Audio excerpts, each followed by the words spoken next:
Okay, so welcome to the Flipping and Wholesaling Houses in New York show. I am Michael Pinter.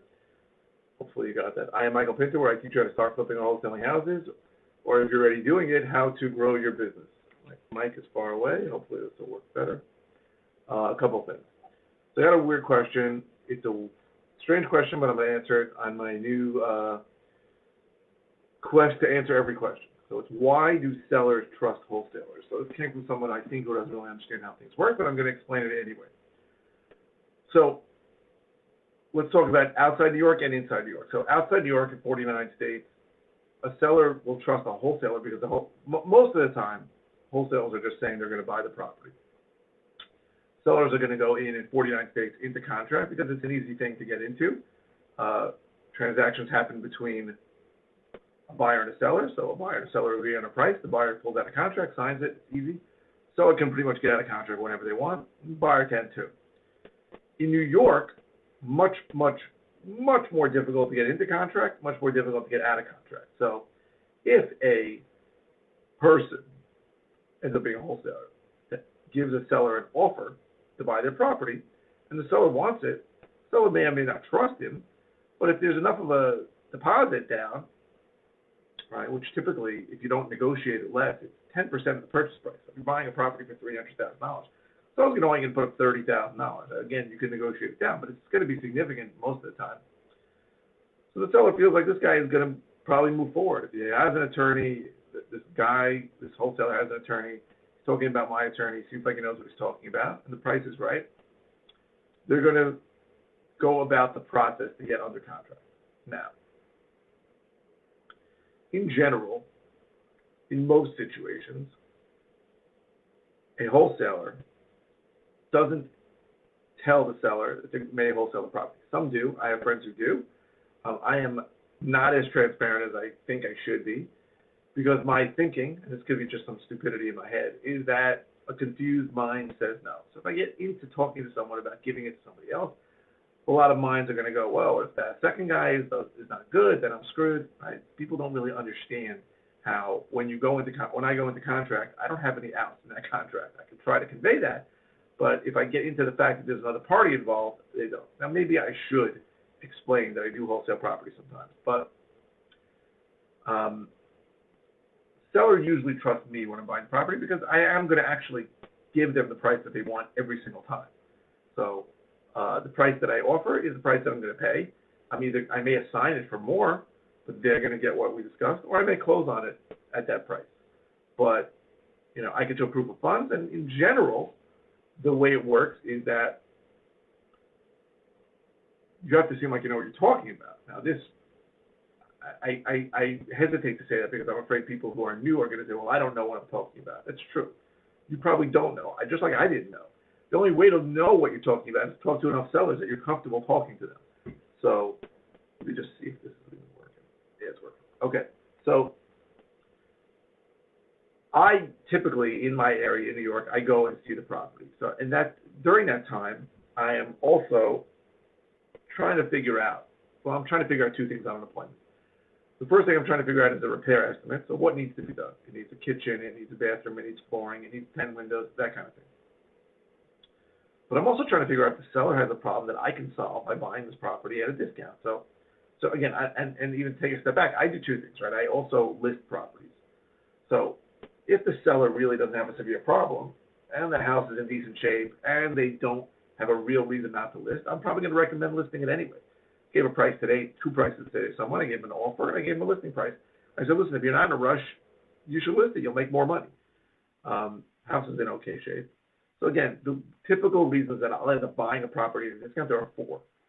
I recently narrowed it down. Right? 4 reasons I buy a property at a discount are A, condition issues, right? It's terrible condition, or it's just bad enough condition that the seller believes that they are going to have to make repairs and they don't want to, or they can't afford to.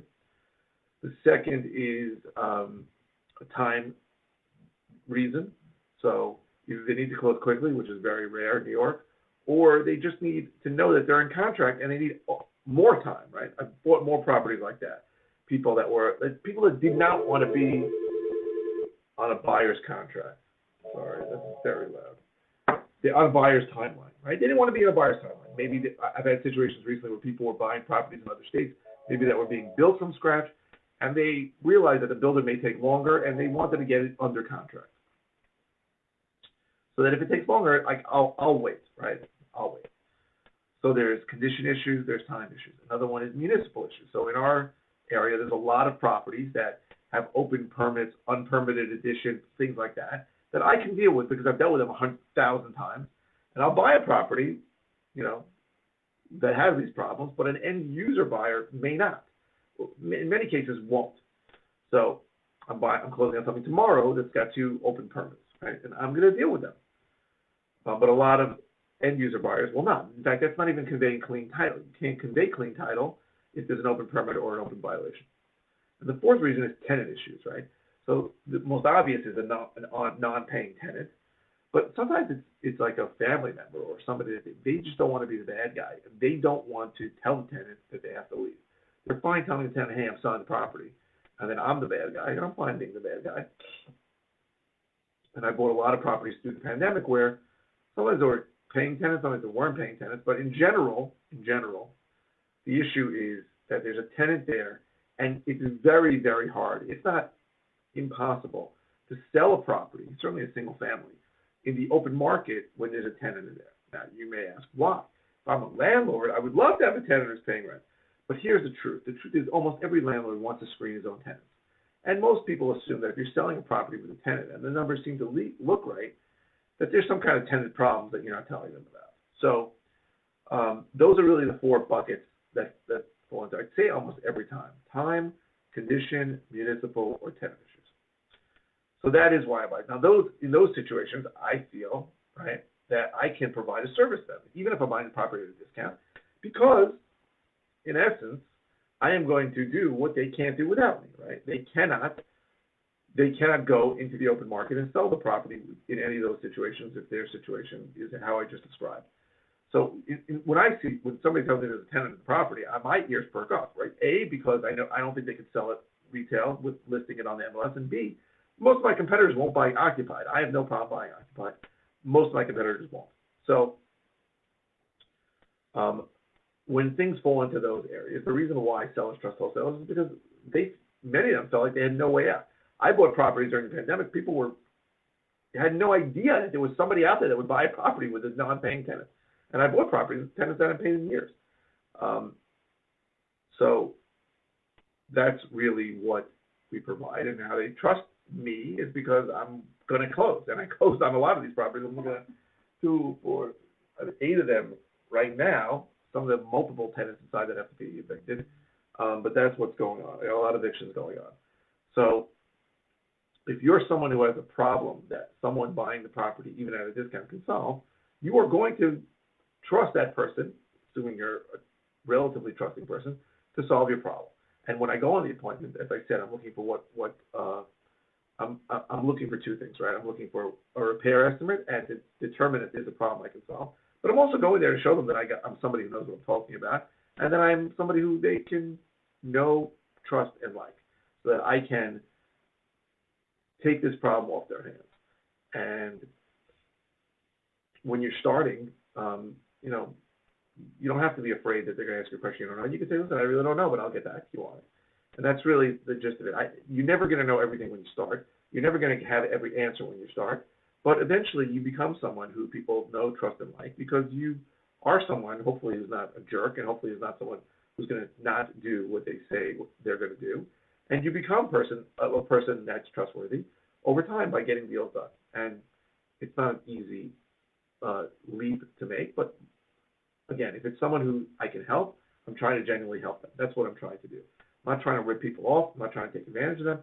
I'm trying to genuinely help people. That's the approach that I go to every single seller appointment, every single deal. If I can help you, I'm happy to help you. If not, it's not going to work for either of us, and that's it. So I hope this was helpful to you. If you're interested in all the ways I can help you, go to howtoflipnewyork.com.